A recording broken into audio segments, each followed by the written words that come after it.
Assalamualaikum warahmatullahi wabarakatuh. Di sini saya akan sedikit menjelaskan materi yang telah saya dapat dari mata kuliah Ekonomi Kesehatan. Batas lingkup dan peran manajer kesehatan adalah beberapa konsep penting dalam manajemen kesehatan yang mempengaruhi kinerja dan efektivitas organisasi kesehatan. Peran manajer kesehatan mengacu pada tugas dan tanggung jawab yang diemban dan manajer kesehatan dalam mencapai tujuan organisasi.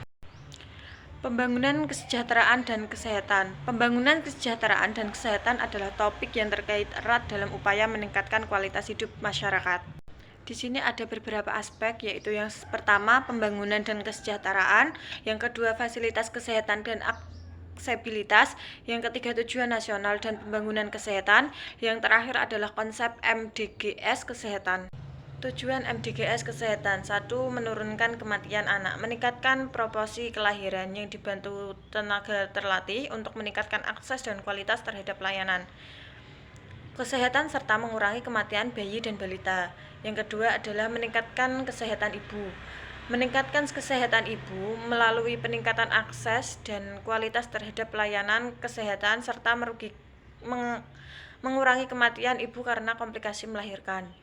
Yang ketiga yaitu mengendalikan penyakit menular, mengurangi angka kematian dari morbiditas karena penyakit seperti HIV, malaria, dan penyakit lainnya.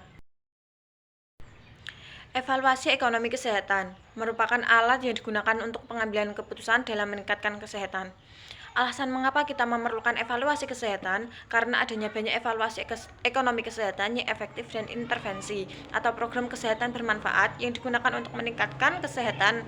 Hal ini dapat disebut biaya peluang atau opportunity cost.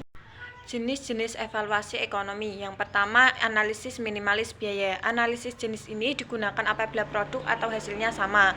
Yang kedua adalah analisis efektivitas biaya. Analisis jenis ini membandingkan inventarisasi dengan jenis kesehatan yang sama. Yang ketiga yaitu analisis utilitas biaya. Jenis ini digunakan untuk membandingkan inventarisasi dalam hasil kesehatan yang berbeda. Yang keempat adalah analisis manfaat biaya. Analisis jenis ini digunakan untuk memperhitungkan semua biaya dan manfaat dalam bentuk moneter untuk mengurangi manfaat berbagai atas dapat digunakan.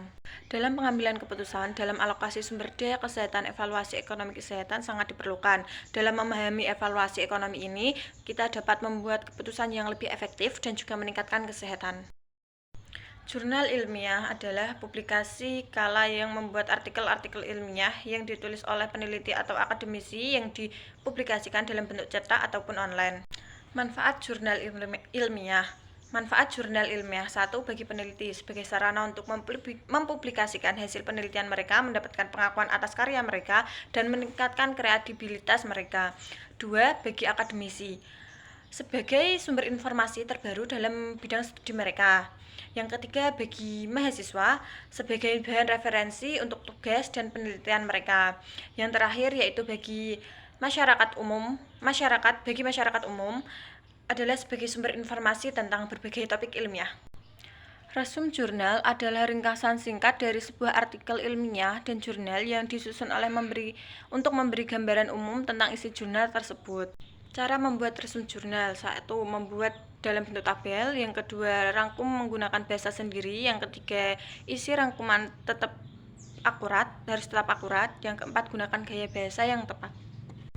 Cukup sekian dari saya. Apabila ada salah kata, saya mohon maaf yang sebesar-besarnya. Wassalamualaikum warahmatullahi wabarakatuh.